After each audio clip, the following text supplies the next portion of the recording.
tem influenciado bastante nosso dia a dia. Mas temos que ter bom ânimo, pois Cristo venceu o mundo para nos salvar. Vamos ler 1 Pedro 5,7. Lançando sobre ele toda a vossa ansiedade, porque ele tem cuidado de vós.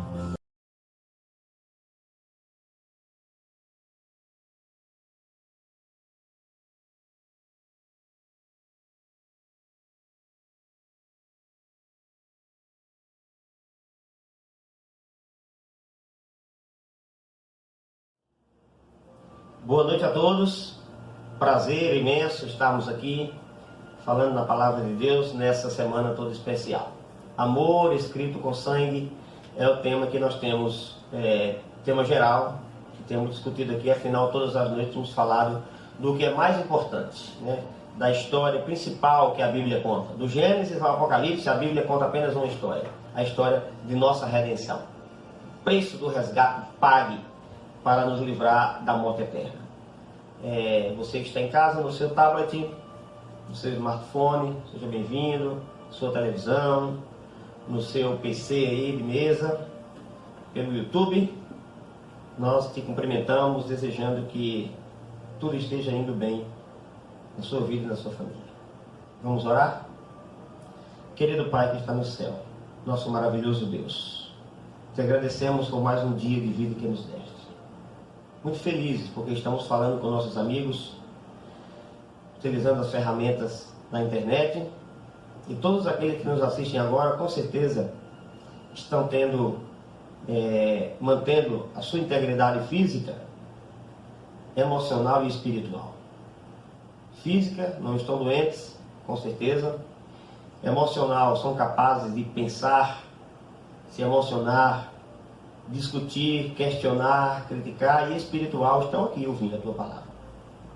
Muito obrigado por isso. Fica conosco em nome de Jesus. Muito bem. Estamos aqui na quarta-feira, 12 de Abib do ano 31. Estamos viajando, pelas terras de Jerusalém, da Judéia, especialmente Jerusalém, a última semana de Jesus.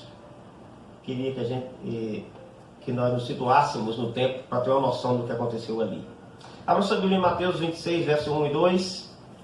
Embora a gente leia um verso introito cada noite, os assuntos que a gente discute saem do verso, mas tem tudo a ver ao mesmo tempo.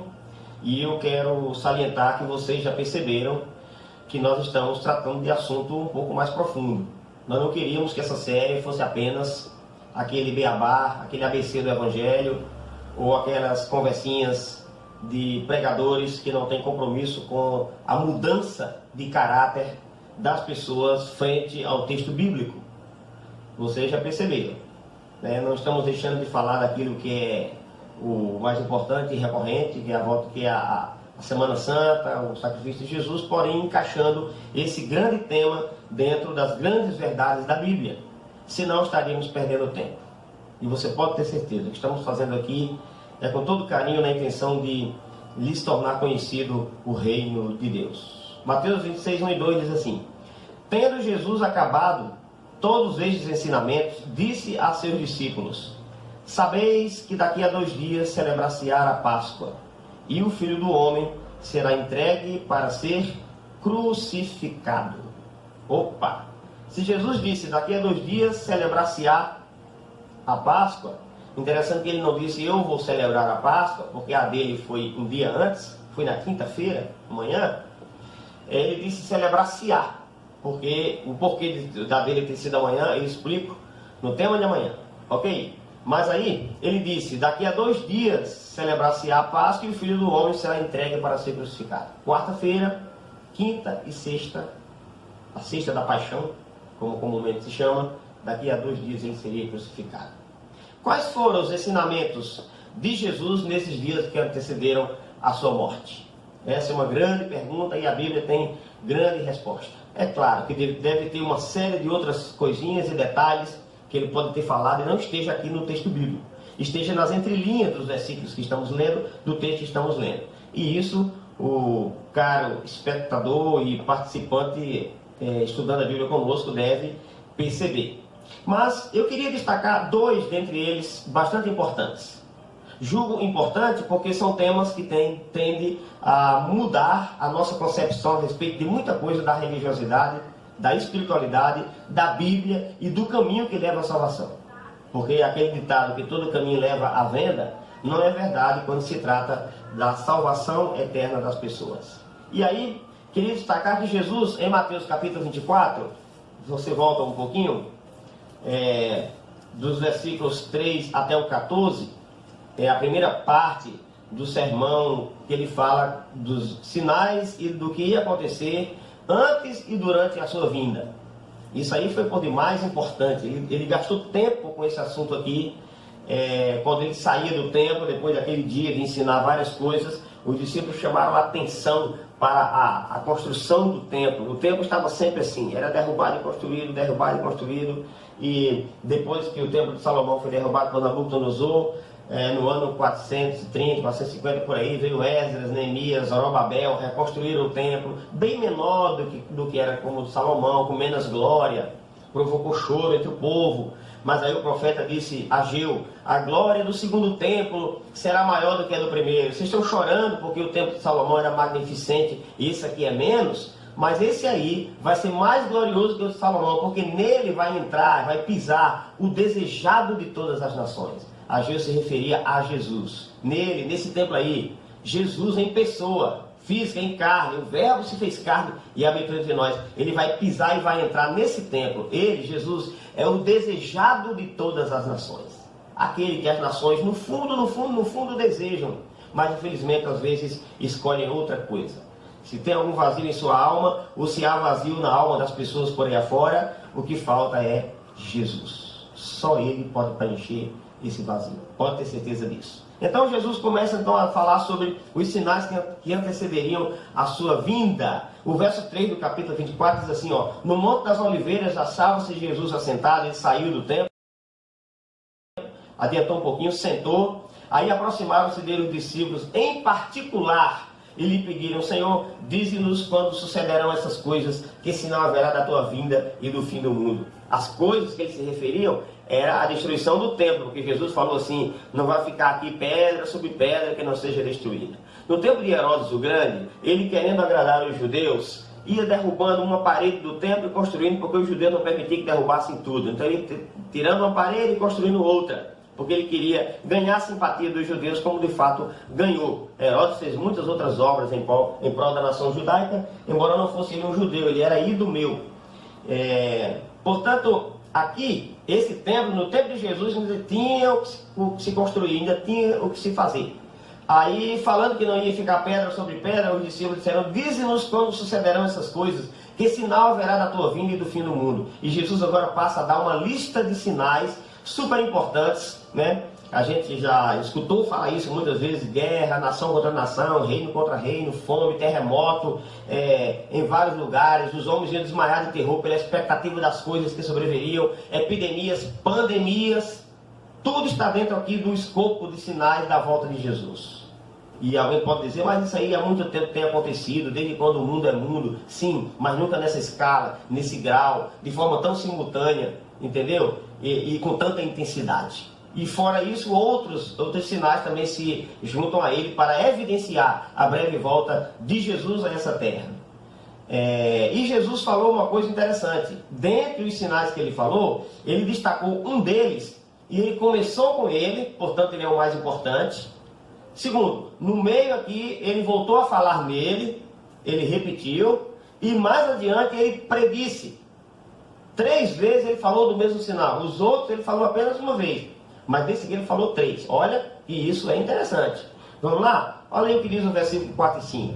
E ele lhes respondeu, Mateus 24, 4 e 5. Vede que ninguém vos engane, porque virão muitos em meu nome, dizendo: eu sou o Cristo, e enganarão a muitos. Quando ele diz: viram muitos em meu nome, dizendo: eu sou o Cristo, não era apenas alguém dizendo que era Jesus, que queria ser como ele. Não, é toda uma doutrina, todo um ensinamento que parece ser de Cristo, mas não é. Então Jesus chama a atenção para esse primeiro ponto: falsos profetas, falsos ensinos. Esse é o maior sinal da sua vinda. eu não quero absolutamente magoar ninguém quando trato de alguma doutrina aqui que outras religiões praticam. Não tenho interesse em magoar ou machucar a vida pessoal e nem denegrir nenhuma denominação. Isso eu quero deixar claro. Mas verdades, isso eu também não posso esconder. Estudar, analisar, debater, criticar, fazer você ter fome e sede de conhecer a Bíblia, comparando com a religiosidade, isso é meu dever fazer. E você já percebeu que nós temos feito. Não só reavaliar a religião, como reavaliar sua vida pessoal com Deus, se você está de acordo com a palavra de Deus. Quando ele vai falando desses sinais, ele chega mais embaixo um pouquinho aqui no verso 11 e repete: levantar-se-ão muitos falsos profetas e enganarão a muitos. Eu não preciso lhe dar prova nem citar nomes. Basta você ir zapeando, né, com o controle remoto os canais da sua televisão, e você vai perceber que muitos estão enganados. E muitos lotam templos, estádios, igrejas, seguindo conceitos que não estão aqui na palavra de Deus. E até coisas absurdas você pode escutar desses falsos profetas. Aí Jesus vai falando, e quando ele chega aqui no versículo 24, ele torna a dizer, olha lá, 24, porque surgirão falsos cristos e falsos profetas, e aí agora ele intensifica o seu alerta, dizendo, operando grandes sinais e prodígios, para enganar, se possível, os próprios eleitos. Você percebe? Ele tocou nesse assunto aqui do falso ensino por 3 vezes no bloco, onde ele está falando sobre os sinais que antecederiam a sua vinda. Então esse assunto é muito importante. Ele começou com ele e voltou a mencionar, formando 3 vezes, chamando a atenção para a mesma coisa. É um assunto muito importante. Ele disse que iam fazer, esses falsos ensinadores, profetas, iam fazer grandes sinais e prodígios. E você pode ver isso aí. Há casos que são feitos, sinais e prodígios, por obra do próprio Satanás, o inimigo de Deus. E há casos que há uma imitação desses prodígios, que não são de verdade. E mesmo que prodígios tenham acontecido em determinados círculos religiosos ou condições, mas se não está de acordo com a palavra de Deus, sabe o que a Bíblia diz sobre o assunto, amigo? Escute, você está sentado aí? Então lá vai. Livro de Isaías, capítulo 8, versos 19 e 20. Ele diz assim, ó, à lei e ao testemunho. Se ele não falar segundo essa maneira, essa palavra, jamais verão a alva. À lei, os 5 livros de Moisés, e ao testemunho dos profetas, os demais livros do Velho Testamento. Ok? Se eles não falarem segundo essa palavra, se o que ele faz e pratica não está de acordo com essa palavra, pode operar milagre, pode falar a língua estranha, pode fazer descer fogo do céu, pode ter uma conversa bonita, pode ter uma teologia profunda, pode arrebanhar multidões, jamais verão a alva. É isso que a palavra de Deus diz. Por isso esse ensinamento é tão importante, e nós estamos entrando nessa área aqui, num momento como esse, estudando com vocês numa semana como esta, porque nós temos um compromisso com a palavra de Deus. Então, para ilustrar mais e mais esse assunto dos falsos ensinamentos que viria no fim dos dias, falsos ensinamentos tais que tem grupos religiosos que em nenhuma de suas doutrinas tem uma gota de verdade. Outras têm um pouquinho de verdade e depois entra para ensinamento humano e distorce totalmente o texto bíblico. E você sabe do que eu estou falando, porque você vê, observa e tem percepção para perceber isso diariamente. Mateus 24. Veja aí o versículo 15. Olha o que Jesus disse dentro desse mesmo assunto. 24:15. Quando, pois, virdes o abominável da desolação, de que falou o profeta Daniel, ó Daniel de novo aqui, vimos nessa semana, Jesus falando que o tempo estava cumprido, e Jesus se refere ao tempo do profeta Daniel, que deu para o seu povo, para a sua santa cidade. Agora, outra vez, Jesus recorre a Daniel, e olha, só abrindo um parêntese, sabe o que acontece? O livro de Daniel, importante nos dias de Jesus, mais importante em nossos dias. Por que mais importante em nossos dias? Porque quando você lê o livro do profeta Daniel, no capítulo 12, a ordem que ele recebe é a seguinte: Daniel, você vai descansar, vai dormir, porque a morte é um sono para quem aguarda a volta de Jesus, para quem é de Jesus. Você vai descansar, cele o livro, você vai fechar o livro. Muitos o esquadrinharão. Daniel 12, verso 4. Muitos o esquadrinharão. Vão estudar ele quadro por quadro. Entendeu? E o saber se multiplicará. E a ciência se multiplicará. E o conhecimento se multiplicará. O conhecimento sobre o livro de Daniel. O saber. E aí Daniel fica perguntando quando é que isso vai acontecer. E ele diz, olha, é no tempo do fim. Opa! Então esse livro é mais importante para nós hoje do que foi no passado. Porque o que tem nele revelado se estende para os nossos dias, para o tempo do fim. Por isso Jesus voltou-se para ele também. Vamos repetir o texto? 24:15. Quando, pois, virdes o abominável da desolação, de que falou o profeta Daniel, no lugar santo, quem lê, entenda. Vamos parar por aí, você pode continuar lendo o texto. E esse texto, embora muitos apliquem ele apenas à destruição de Jerusalém, que Deus tomou no 70, no entanto, ele vai muito mais além. Porque Jesus está falando aqui no verso 21, por exemplo, que nesse tempo da abominação desoladora, haveria grande tribulação, como desde o princípio do mundo até agora não tem havido e nem haverá jamais. Então Jesus não está falando de outro tempo, senão o nosso tempo.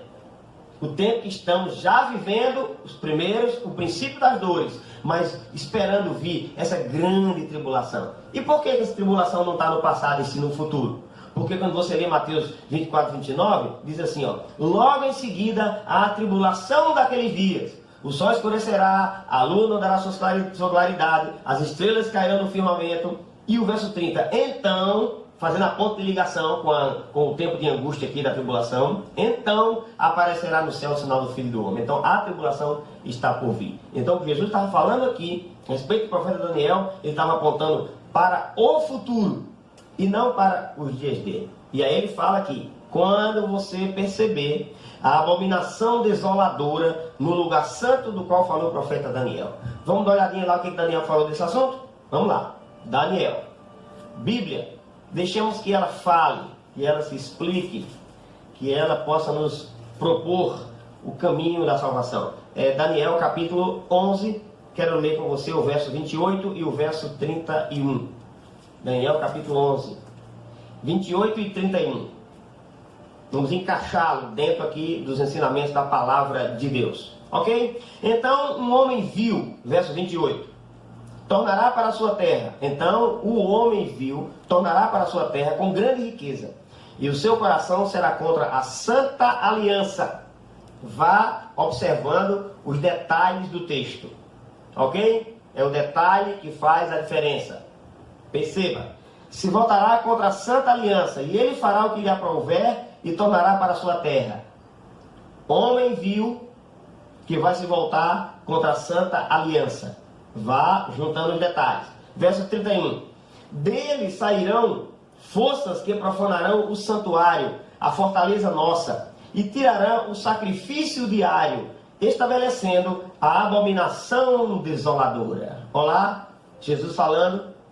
Quando você perceber que está acontecendo aquilo que Daniel falou, do abominável da desolação, aqui, abominação desoladora, é disso que Jesus está falando aqui. É disso que ele está falando. Sacrifício diário, estabelecendo a abominação desoladora. Deixa eu te falar uma coisa.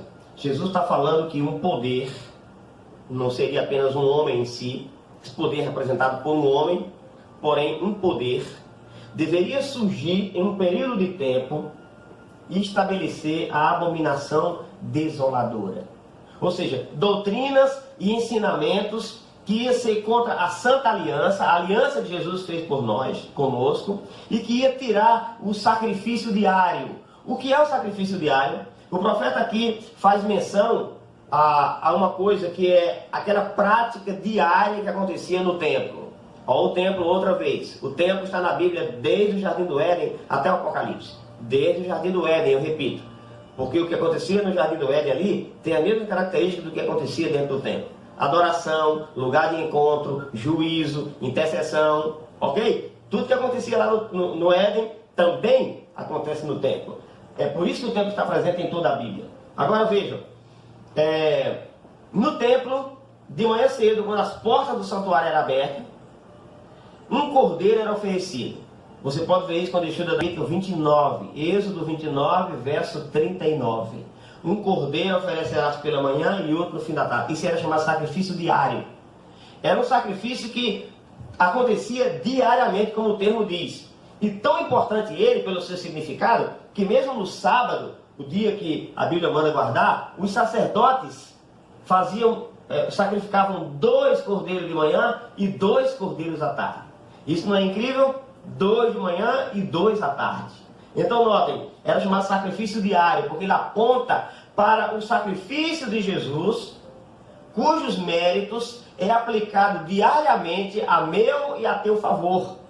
Quando você se acorda, quando você vai dormir daqui a pouquinho, quando você acordar amanhã, seu primeiro pensamento deveria ser: Senhor, primeiro, muito obrigado por estar vivo, por haveres me guardado durante a noite. Segundo, eu te aceito como meu Salvador. Eu reclamo o sangue que tu derramou como meu. Entendeu? A meu favor. Isso é o sacrifício diário. E todas as vezes que vocês se ajoelham ou não, orando, e diz em nome de Jesus, o em nome de Jesus aí só é aceito porque é o que Jesus fez, os méritos que ele amealhou ao morrer na cruz, por você e por mim, é que nos dá condição de viver. Você entendeu? Isso é o sacrifício diário. Aqui Daniel prevê que haveria um poder religioso que deveria tirar o sacrifício diário e substituí-lo pelo sacrifício humano. Você notou? Sacrifício humano, as instruções deixariam de ser da palavra e seria de homens. E porque é humano, ele recebe a marca, o selo 666, porque foi no 6º dia da criação que o homem foi criado. Por isso que diz que o número da besta lá no Apocalipse é número de homem. Você está entendendo? Ok. Um grupo, uma organização representada por um homem que entraria na história da igreja e ia, de certa forma, fazer passar o sacrifício diário, estabelecer outro tipo de doutrina que não é aquele que a Bíblia ensina. Vamos combinar isso aqui com o que o apóstolo Paulo também fala? Ok, rapidinho. Segunda carta de Paulo aos Tessalonicenses. Lá mais para o finalzinho da Bíblia, você vai ter segunda carta aos Tessalonicenses. Você, por gentileza, no capítulo 2, Paulo está falando aqui no capítulo 2 da volta de Jesus. Aí ele fala assim, ó, verso 3 e 4. Ninguém de nenhum modo vos engane, porque isto não acontecerá sem que primeiro venha a apostasia. Olá, abominação desoladora, apostasia. E seja revelado o homem da iniquidade. Olá, o homem vil, que vai ser contra a Santa Aliança, está fazendo o link, o filho da perdição. E reveja o versículo 4, o qual se levanta contra tudo que se chama Deus ou é objeto de culto, a ponto de assentar-se no santuário de Deus, ostentando como se fosse o próprio Deus. Olha a combinação da Bíblia em várias partes. Jesus diz, cuidado no tempo que for colocada a abominação desoladora que Daniel falou. Daniel fala que a abominação é essa. Uma instituição, uma organização representada por um homem que ia mudar, substituir o sacrifício de Cristo por uma oferta humana. Ó, um homem, Paulo está dizendo, vai sentar-se no lugar de Deus. Dizer que perdoa pecados como Deus perdoa. Que é capaz de ouvir confissões e depois dizer, está tudo perdoado. Você faz isso e está tudo resolvido. Você paga uma indulgência e está tudo resolvido. Como se fosse Deus. E que ia trazer para si títulos que pertencem a Deus. Vigário Filii Dei. Vigário ou vicários é substituto do Filho de Deus. Vai dando para você entender do que Paulo e do que a Bíblia está falando. E o que foi que esse poder modificou de tal forma, esse poder assolador, que mexeu com a estrutura do ser humano e quis mudar as coisas que Deus estabeleceu. Acompanhe comigo. Vamos lá. Eu estou falando não só desse poder, mas de todo o grupo religioso que não segue de acordo com a palavra de Deus. A quem a Bíblia diz que é Babilônia. É confusão religiosa. Pois é. Vamos lá. Orações pelos mortos. Veneração de anjos, santos, mortos e de imagem de escultura. Proibição de guardar o sábado trocando pelo domingo. Doutrina de purgatório, em que a pessoa fica ali por um tempo até depois entrar no céu. Intercessão dos santos e da Virgem Maria. A inquisição e venda de indulgência. O líder da igreja como substituto de Cristo na terra. A infalibilidade desse líder em conceito moral e de fé. A proibição da leitura da Bíblia. Vão anotando aí. A tradição e um colégio de membros, uma comissão acima, são eles que interpretam ou que estão acima da Bíblia. O que mais? Livros que não foram escritos pelos apóstolos nem inspirados, para confundir a mente das pessoas com ensinamentos que não são daqueles que estão no cano da palavra de Deus, e outras coisas mais. O abominável da desolação. Enquanto a Bíblia propõe a palavra de Deus como vinho puro, vem o vinho que embriaga. Outras doutrinas. Enquanto a Bíblia fala de uma mulher pura como sendo a igreja de Deus, vem uma prostituta montada numa besta, tendo na mão o cálice das abominações. Vão fazendo a comparação. E aí, essa prostituta ia dar a beber a todos os reis da terra do vinho da sua prostituição. É por isso que às vezes as pessoas chegam para mim e perguntam: não é possível. Como é que você traz os ensinamentos que está falando aí, e o meu pastor, o meu líder, o meu chefe religioso, a quem a gente admira e fala tão bonito, como é que ele não conhece essas mesmas revelações que você tem feito e tem estudado? Calma, o texto diz que a prostituta ia embriagar, e o embriagado não é capaz de discernir todas as coisas. Estou pegando pesado? Não, estou revelando a verdade. Jesus disse, quando ouvi falar do abominável da desolação, eu não poderia ser diferente. Meus queridos irmãos, quando, por exemplo, essas doutrinas foram entrando na igreja cristã, e ela foi apostatando, saindo daquilo que era o ideal de Deus, ela foi se misturando com esses ensinamentos pagãos, e de repente nós temos uma Babilônia religiosa. Infelizmente, não era esse o plano de Deus. Não era esse o plano de Deus. Principalmente no período chamado Idade Média, em que os historiadores também dizem Idade das Trevas. Não era só das trevas espirituais, não era só das trevas morais e das trevas científicas da ciência, eram trevas espirituais também. Principalmente porque a palavra de Deus, ela foi deixada de lado. E uma vez deixada de lado, as trevas morais e espirituais tomaram de conta dos homens. Até que, graças a Deus, depois de um tempo, 2 tempos e metade de um tempo, 1260 anos, que envolve o período da Idade Média, chega o tempo do fim. 1798, tem um acontecimento que marca o tempo do fim e inicia uma revolução, um reavivamento baseado no estudo do livro de Daniel. E as pessoas começam a perceber que tem outro caminho a seguir. E a Bíblia começa a ser estudada. E de repente Gutenberg inventa a imprensa, e aí ele publica a Bíblia, e a Bíblia começou a circular, e as sociedades bíblicas do mundo inteiro começaram a trazer a palavra de Deus, esclarecendo tudo que o povo não sabia, porque vivia em trevas espirituais. Havia se proibido a leitura da Bíblia.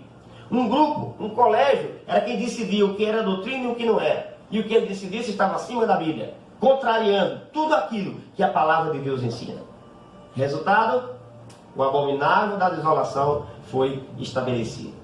Então, Jesus aproveita, depois de contar e nos alertar de tudo isso, naquele sermão, ele conta uma parábola para fechar. A parábola das 10 virgens. Estão lembrados? Mateus 25, do 1 a 13. Parábola das 10 virgens. O que ela quer dizer? Quando havia um casamento na terra de Israel, as virgens eram convidadas para acompanhar a noiva.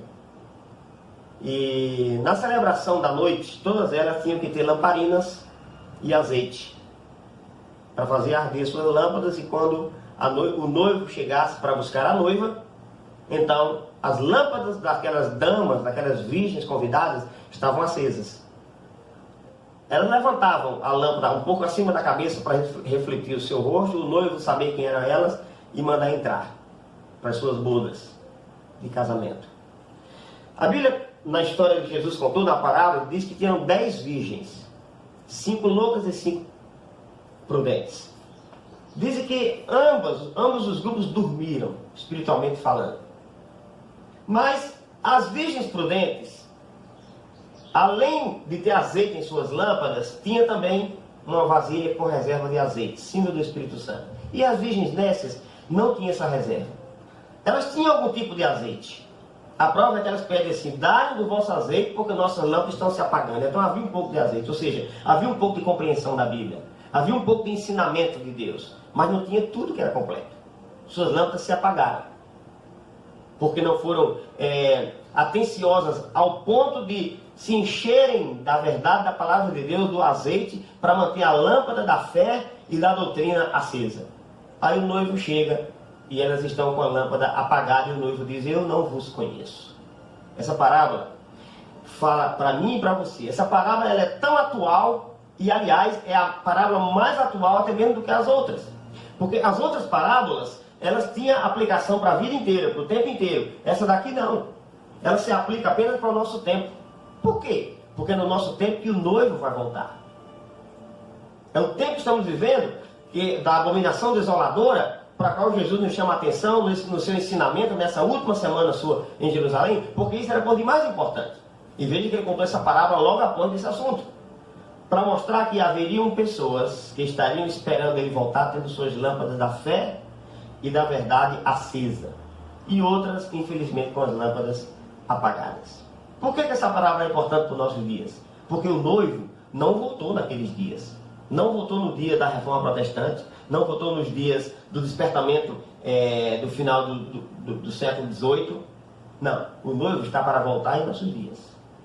Por isso que essa parábola é importante. Agora, a grande pergunta que Jesus faz para você e para mim é a seguinte: você está se preparando? Está enchendo a lâmpada com o azeite, com o Espírito Santo, com o conhecimento da palavra de Deus? Você está tendo a lâmpada acesa? Esse é o grande questionamento. Você pode perguntar, tudo bem, e o que eu faço para manter a lâmpada acesa? Preste atenção. Olha, em primeiro lugar, o noivo é Jesus Cristo. A noiva, a igreja que ele vem buscar. A lâmpada é a Bíblia. Lâmpada para os meus pés é a tua palavra. Luz para o meu caminho. Não é isso? A lâmpada é a Bíblia. O azeite é o Espírito Santo que nos dá a condição de entender a Bíblia. Sem ele, nós não temos como compreender a palavra de Deus. E finalmente, a meia-noite, a hora que o noivo chega. Meia-noite é exatamente o momento certo quando Jesus estará voltando a essa terra. Você está buscando a Deus? Você está cavando a Bíblia, descobrindo, questionando o que estamos falando aqui, examinando, para saber se as coisas são de fato assim. E ao mesmo tempo, à medida em que vai observando essas verdades, tomando a decisão por elas, porque é isso que faz você encher a lâmpada. É tomando a decisão em favor da verdade. É aceitando o plano da revelação divina para que você não seja enganado. Você está fazendo isso? Meu querido, a gente está se aproximando do finalzinho dessa série. E eu quero dizer para você que o meu coração está muito feliz de saber que tem muita gente tomando essa decisão, aceitando Jesus como o Salvador e como o Senhor de sua vida. E tu? Já está em pé aí? Porque é em pé que a gente demonstra que quer servir a Deus. Eu poderia falar aqui os nomes de várias pessoas que eu conheço que estão nos assistindo. Muitas pessoas que, inclusive, não fora essa série, estaria em trevas em relação a tantos assuntos dos quais temos tocado. E também conheço outras que estão dizendo, eu discordo, eu quero saber mais, eu não concordo, isso não é assim, vamos nos aprofundar. É lógico, vamos voltar a nos aprofundar. Mas por enquanto, eu preciso que você tome a decisão de examinar tudo que temos falado e de decidir em favor da verdade. Sabe por quê? Porque está se aproximando a hora. Porque de fato, o tempo, outra vez, já está cumprido. Vamos orar ao nosso Deus? Se tu não compreendeu alguma coisa, o Espírito Santo há de te fazer compreender. E nós iremos trocar em miúdos depois detalhes de nossas palestras aqui na Semana Santa, em outras postagens, para que você possa aprender tudo o que precisa, a fim de se preparar para a volta de Cristo. Oremos. Santo Deus, Pai que está no céu, nós temos tido, Senhor, a coragem de tratar nessa série, Amor Escrito com Sangue, de temas que são delicados, mas que certamente o Senhor Jesus faria da mesma forma. Lembro-me do encontro com o jovem rico. Ele saiu chateado e triste, porque era dono de muitas riquezas e não quis vendê-las como tu o instruiu. Mas ele deixou que ele fosse. Talvez o teu coração, Senhor, naquela hora, estivesse sofrendo por isso. É claro que estava sofrendo. Mas o Senhor teve que dizer toda a verdade. Uma coisa te falta. Vai, vende o que tens, dá aos pobres, depois vem e segue-me e terás um tesouro no céu. Certamente tu tinha um plano melhor para aquele rapaz. Agora, também não estamos escondendo verdades da Bíblia que precisam chegar no ouvido de todos os nossos estudantes da tua palavra, todos os que nos acompanham nessa série. Te peço que o teu Espírito Santo nos faça compreender. Se o tempo foi pouco para que pudéssemos penetrar nesse tema de forma mais profunda, que eles tenham, Senhor, o interesse, a curiosidade de buscar mais e, descobrindo a verdade, caminhar para o teu reino. abençoa todos eles. Te peço em nome de Jesus. Amém. Você tem mais um testemunho agora para assistir? O testemunho de hoje é exatamente Juntos para Sempre. Boa noite para você. Espero que amanhã você esteja aí para a gente continuar estudando a palavra de Deus.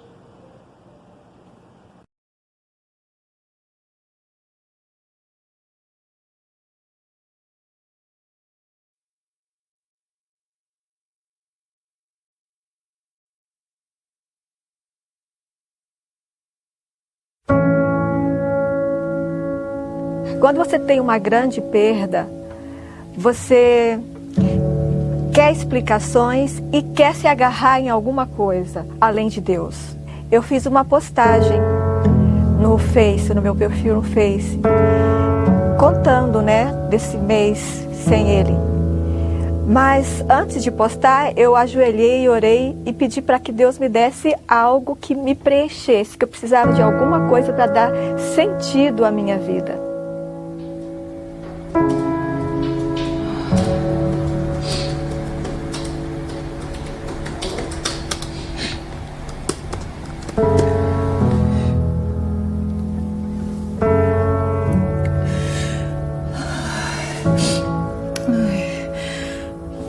Meu filho.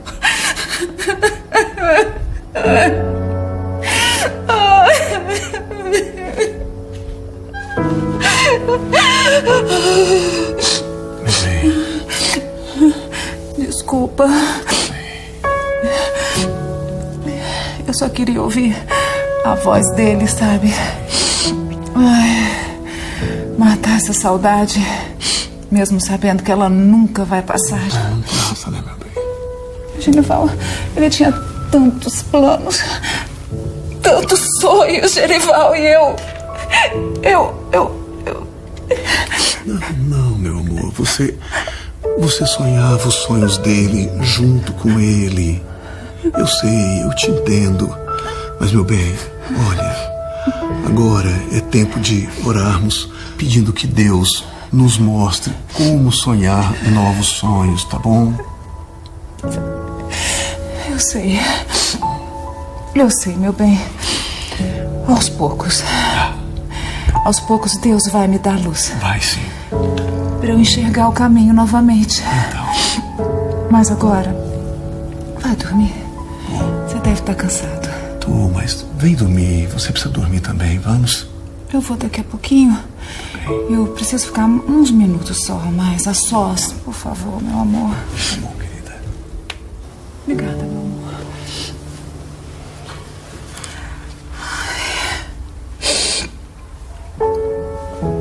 Ai, filho. Meu filho.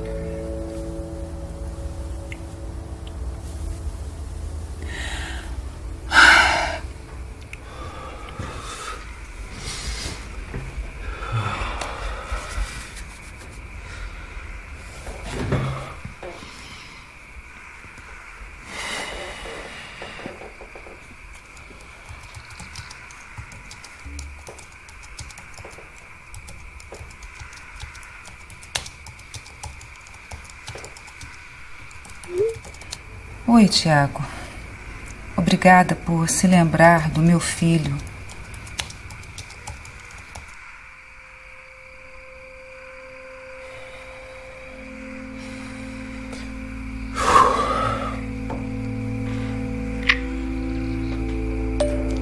Marley, quando eu soube do acidente do Brenner, eu fiquei muito chocado. Faz mais de 5 anos que eu me afastei de Deus e saí da igreja. E o Brenner, ele estava estudando para ser pastor, mas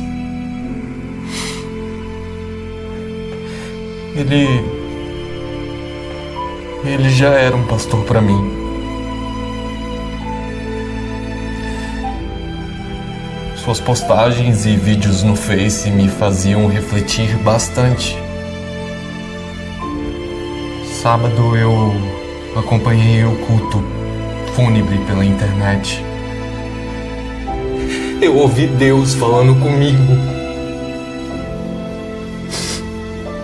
Ele falava sobre a esperança de vermos o Brenner quando Jesus voltar. E eu quero estar pronto para esse dia. Por isso, eu estou voltando para Jesus. Tiago, sua mensagem chegou na hora que eu mais precisava. Muito obrigada. Sou eu quem agradece. Muito obrigado por transmitir Deus através do culto de despedida do Brenner. E por favor, continue falando de Deus em suas redes sociais. Isso me ajuda bastante.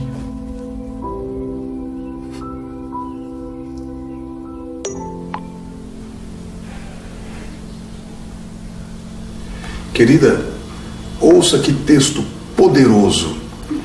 Se todos sentissem responsabilidade pelas almas por quem Cristo morreu, quão intenso seria o interesse em cada instrumento empregado para a salvação das almas. Mãe, Oi, filha. tem muita gente curtindo e compartilhando sua última publicação. Poxa, isso tem acontecido. Sério, muita gente mesmo. Você podia responder algumas mensagens, né? Ah, não, filha. Tem gente pedindo oração, contando seus problemas aqui. É mesmo, filha? Deixa eu ver. Eu nem conheço essas pessoas que escrevem e são tantas pessoas pedindo ajuda para voltar a Jesus ou para conhecer mais sobre Ele. Marley, isso aqui é um ministério. O acidente do Brenner tocou corações, mas aquilo foi uma semente. Alguém precisa dar continuidade a esse trabalho. Sabe, amor, esses dias atrás me escreveu um colega do Brenner, dos tempos do colégio. Ele assistiu o seu sermão no dia do velório. Ficou muito emocionado. Estava afastado da igreja, decidiu voltar. Mãe, você tem que ajudar ele a voltar. Não só ele, como também muitas outras pessoas que provavelmente estão precisando das suas palavras, das suas mensagens. Isso aqui vai te ajudar a se aproximar dessas pessoas. Eu não sei, filha, se eu conseguiria falar de Jesus do jeito que o Brenner falava. Quem sabe fazendo isso que a nossa filha sugeriu e começando a falar mais do amor de Jesus através desse sofrimento que nós estamos passando, ajude a tocar corações que de outra forma não aceitariam essa mensagem.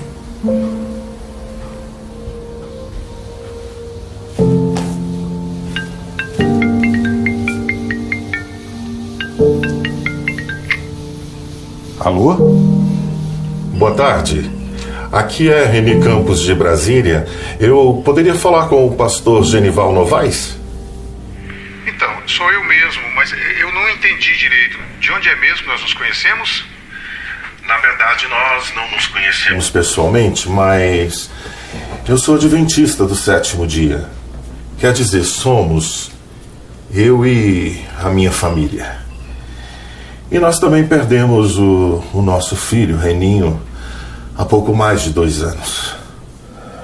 Semana passada o amigo me enviou o link Da transmissão do sermão que o senhor fez no momento do velório do seu filho. E todos nós ficamos muito, mas muito emocionados. E nós sabemos Como é terrível essa dor. Pastor, parece que essa dor nunca vai passar, mas passa. Passa sim. E Deus vai ajudá-lo a se levantar e seguir. Porque a vida segue. E sempre teremos a falta. Sempre. Mas nós também esperança, pastor. E a esperança faz toda a diferença. Rene, eu agradeço muito você ter ligado. A minha família está passando por momentos muito difíceis. Há dias bons, mas há dias em que a dor aperta e a saudade bate muito forte.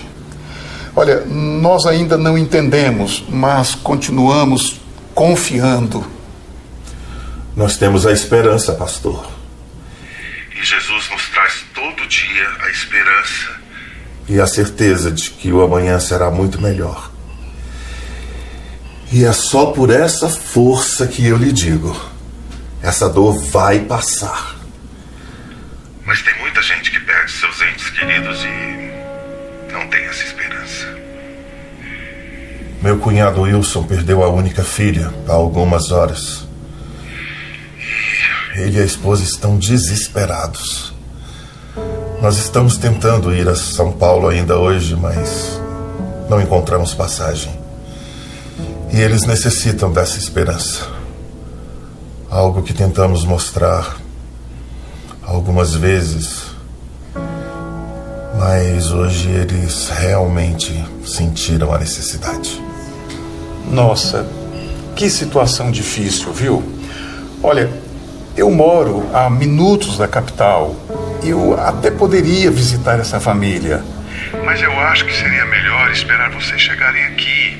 É que eles não me conhecem e talvez não seja uma Boa ideia eu aparecer lá assim. O Senhor os conhece, pastor. Daqui para frente, o Senhor será capaz de reconhecer um pai e uma mãe. que teve que enterrar o seu filho. A marca Essa dor nunca sai da gente. O Wilson e a esposa só poderiam ouvir hoje alguém como o senhor. Um pastor. Mas acima de tudo, um pai que já perdeu seu filho. Tudo bem, o Renan, então vamos fazer assim. Você me liga daqui a 10 minutos para você me passar o endereço direitinho, porque agora eu precisava conversar com a minha esposa e a minha filha, tá? Mas antes eu queria te dizer mais uma vez, muito obrigado por ter me ligado. Você hoje foi um presente de Deus para mim. Até já. O que aconteceu, meu amor? O que aconteceu é que eu acabei de ter a certeza de que Deus está pedindo para abraçarmos o sonho do Brenner. Esse ministério precisa acontecer.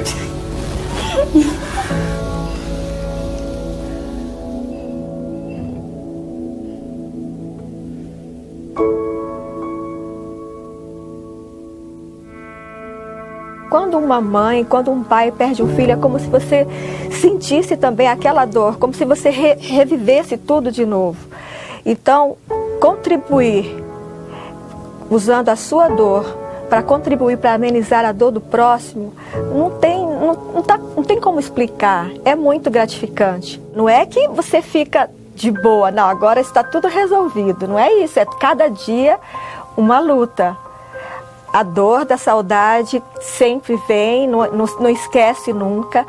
Mas quando você recebe esses retornos, parece que você se anestesia. E vem outro ânimo para você continuar. O único remédio para curar uma saudade é o reencontro. Quando você tem saudade de alguém que viaja, que alguém que passou um período fora, você só mata a saudade quando você se reencontra. E é por isso que eu quero que esse reencontro seja breve.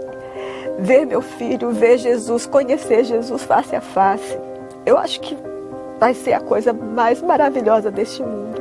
Eu vou dizer para ele que eu falei tanto de você para as pessoas. Tem tanta gente que só te conheceu de ouvir falar, que me disseram que querem te conhecer aqui no céu. Então são essas alegrias que eu quero dar para o meu filho. Dizer que eu dei continuidade ao ministério que ele tanto queria. sinto essa responsabilidade, esse desejo forte dentro de mim de dar essa continuidade, de fazer aquilo que ele não pôde fazer, de levar Jesus para as pessoas, fazendo a minha parte e também contribuindo para que o sonho dele também se realize em mim, né?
Vinde todos